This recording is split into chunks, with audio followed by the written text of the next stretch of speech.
चलिए हम संजय वार्ता को स्टार्ट करते हैं। सबसे पहले जब मैंने आपको बताया था कि प्रोग्रामिंग से रिलेटेड और एचटीएमएल के कोड भी बताए थे, तो उसमें सबसे इम्पोर्टेंट है कि जब हम प्रोग्रामिंग लैंग्वेज स्टार्ट करते हैं तो हमें जानना चाहिए कि क्या है एल्गोरिदम, क्या है सूडो कोड, क्या है फ्लो चार्ट। ठीक है, तभी हम क्या कर पाते हैं, तभी हम एक अच्छा प्रोग्राम डेवलप कर पाते हैं। ठीक है, तो सबसे पहले आप बताइए अनम कि क्या है आपका एल्गोरिदम्स, उसके बाद सूडो कोड बताइएगा, उसके बाद फ्लो चार्ट बताइएगा, जो भी आपको आता है बताइए।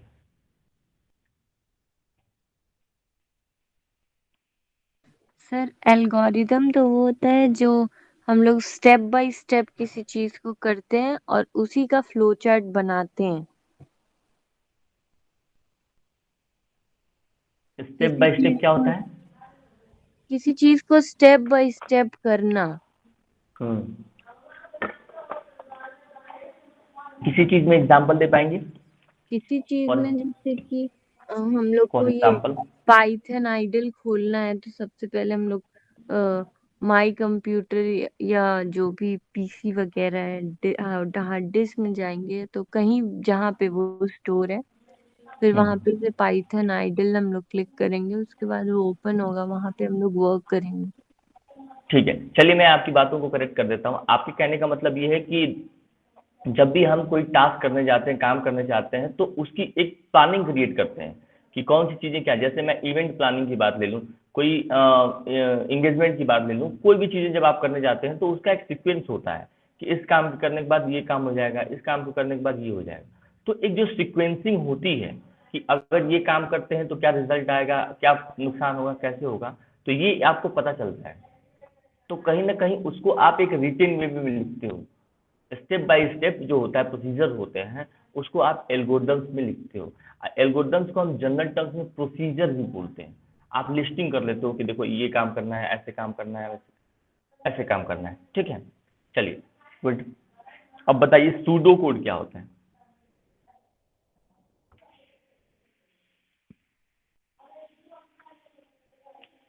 सूडो कोड नहीं मालूम सर।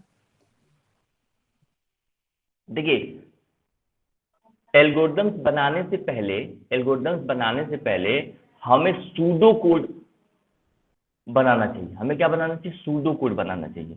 सूडो कोड में आपका बहुत ही ज़्यादा फॉर्मल लैंग्वेज यूज़ नहीं होती है, बहुत ज़्यादा टेक्निकल चीज़ें यूज़ नहीं होती हैं। वो आपका इनफॉर्मल लैंग्वेज होता है और वो आपका खुद से बनाया होता है। जैसे आप लोग व्हाट्सएप पे चैट करते हो तो अलग ही टाइप की कुछ सेटिंग्स, मैसेजेस के एकदम निकाल देते हो कि मतलब कि इस तरह का शॉर्टकट्स निकाल देते हो।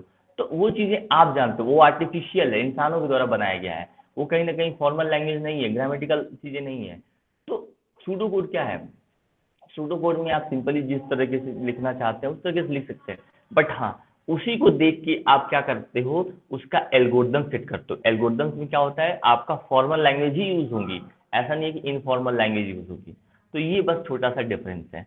एल्गोरिदम्स फॉर्मल लैंग्वेज में लिखी जाती है और सूडो क्या है, इनफॉर्मल। आप कुछ भी तरीके से लिख पाएंगे, लिखे ना लिखे, उसका रिटर्न याद कर लें, समझ गए हैं, तो उसको हम सूडो कोड बोलते हैं। ठीक है, और मैंने प्रीवियस की क्लास में मैंने आपको सूडो कोड बताया भी था। ठीक है, अब बताइए कि फ्लो चार्ट क्या होता है?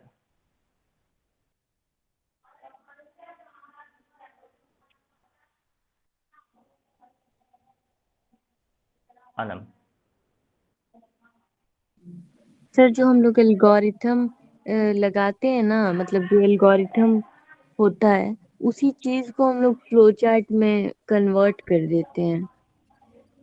फ्लो चार्ट तो मैं पूछ ही रहा हूँ, फ्लो चार्ट में कैसे कन्वर्ट करते? फ्लो चार्ट क्या होता है, कैसे?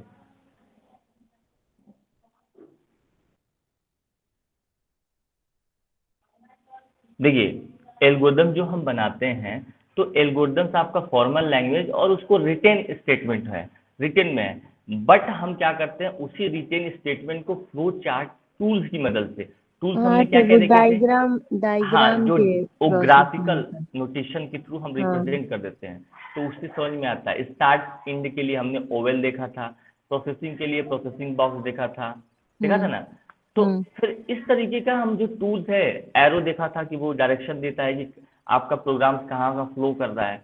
तो ये चीज़ें हम जब देखते हैं फ्लो चार्ट में तो हमें क्लियर होता है। एक लेमैन भी होगा ना तो उसे ये पता चलेगा कि हाँ ये रास्ते, जैसे कि आप देखते हो ना कि जब रोड पे चलते हो तो आपको एरो ऐसे सिग्नल्स दिए रहते हैं, क्या कोई वहाँ पे खड़े होकर बताता है क्या? तो वो डायरेक्शन जो दे दिया जाता है ना, तो वो कोई जानकार भी नहीं होगा ना तो जान जाएगा कि ऐसे अगर एरो लगा हुआ है तो इधर जाना है, ऐसे लगा है तो इधर जाना है, वहाँ कोई खड़ा होकर बताता नहीं है। तो ये एक अच्छा इम्पैक्ट है कि जो प्रोग्रामर्स बनाने जा रहा है उसको अगर फ्लो चार्ट आप बना के दे देंगे तो वो कहीं ना कहीं उसको अच्छे तरीके से किसी भी प्रोग्रामिंग लैंग्वेज में इम्प्लीमेंट कर पाएगा, काम कर पाएगा। तो ये प्रोसेस होता है, सबसे पहले आप सूडो कोड बनाइए, इनफॉर्मल लैंग्वेज में लिखिए, उसको फिर आप फॉर्मल लैंग्वेज में कन्वर्ट करिए, और जो आपने फॉर्मल लैंग्वेज में लिखा हुआ है रिटन स्टेटमेंट उसको आप फ्लो चार्ट दीजिए। जब आप फ्लो चार्ट किसी प्रोग्रामर को देंगे तो वो समझ के उसका इम्प्लीमेंटेशन आपकी प्रोग्रामिंग लैंग्वेज में कर देगा। इतना समझ में आया आनंद? हाँ सर।